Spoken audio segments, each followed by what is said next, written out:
I've just pulled the lid off the little aero cloner, and we're going to focus in on the cherry tomato. This is the plant where I broke the roots completely off it. It was just a stem. What I did was I ran my fingers up the side of the stem just with my fingernails to score it a little bit, and we put it in this little aero cloner with the mist maker in it. And this is now the 8th day, and as you can see, we've got nice little roots poking out the side. It seems to be doing fine. There's the break there. The shard that I put in at roughly the same time. Let's see if I can get that one up. That's all growing nice little feeder roots out the side. It's a bit difficult to photograph this because it's quite low down. That does it better. Yeah, like the original roots were all hanging down like that. This one in the front seems to have not taken, but the ones in the back, they seem to love it. And they're sticking out lots and lots of little feeder roots. So the little aero cloner looks like it's been a success. Yeah, these are a couple of my other little pots. You can see the rest of the shard that I bought is sitting in this left one over here. Those are cherry tomatoes. You can actually see the frost damage on them. We've had a late frost. I've lost a few plants. Nothing much you can do about that sort of thing.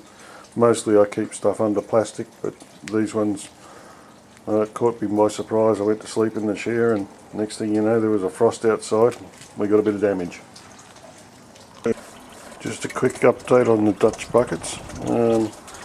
These square buckets have this yellow type sponge in it with the white scourer on it, and that's suffered another couple of blockages due to the white powder off the perlite, so I've decided to replace them with the double Dutch bucket idea that Brock had. I've put in one. It's got no plant in it yet, but basically that's the little devil there. It's got a double bucket in it. I'll just take that out of there. You can see down in here, that's just your drain bucket, and I've got the usual half of a joiner down the bottom there, which, yeah, you can see that, and over here it runs straight down into the join pipe. I'll just show you down here the way I've done the drains is I've drilled a few holes. This particular bucket's got 8 sets of 6 holes, and on the inside of those holes it's got insect screens to act as a filter. I'll just show you on another bucket. This bucket's done in white with black fly screen or black insect screen on the inside. Like those insect screen panels will just get pressed out by the perlite once it's in the bucket. It's just hot glued in place. I've got one patch put on the outside of this one. That's tripled up. I just want to see how that one works. The idea of tripling it up gives me an extra fine filter. This is the type of shell bucket that I'm using. You can see I've got one of the scourer filters down, sitting underneath that elbow piece down at the bottom, and that keeps any rubbish from going out into the drain system. I've put a few bits of perlite in this one to test whether anything comes out, and nothing's come out of it so far, so it seems to work. I'm also experimenting on this black bucket with using a larger diameter pipe. I don't really think I like it. I think I prefer the old 15mm pipe. This one's 20. Yes, some of the plants seem to be doing okay. What's this one? This one's Blood Oath, whatever that is. Never heard of it before, but we've got flowers and nice green new growth up here. This one's got nice green new growth up the top of it. Don't know what it is. That's aroma. These ones are little gross lissies.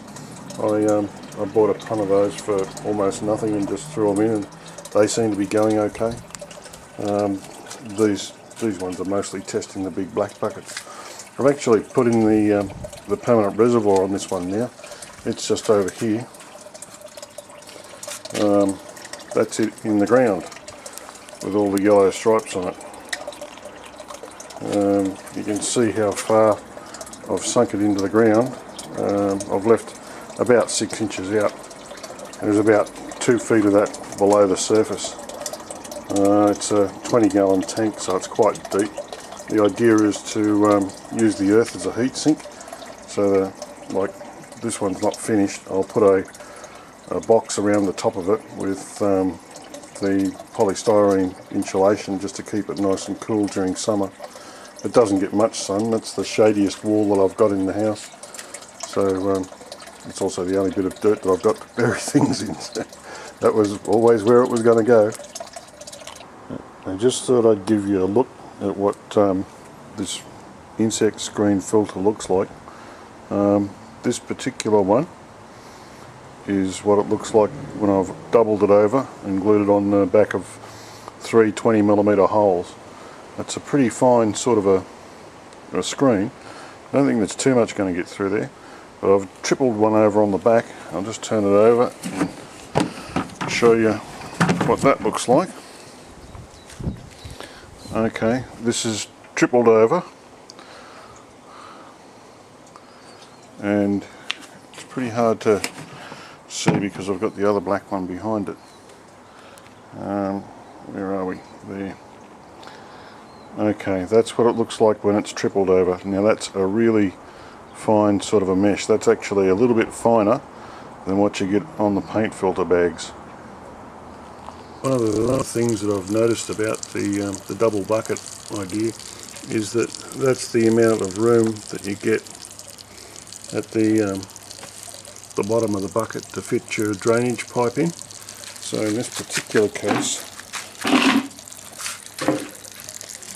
you can see that under the bucket I've actually had to put a spacer board to lift it up because I've had to mount the drain a lot lower than I've mounted in the other buckets.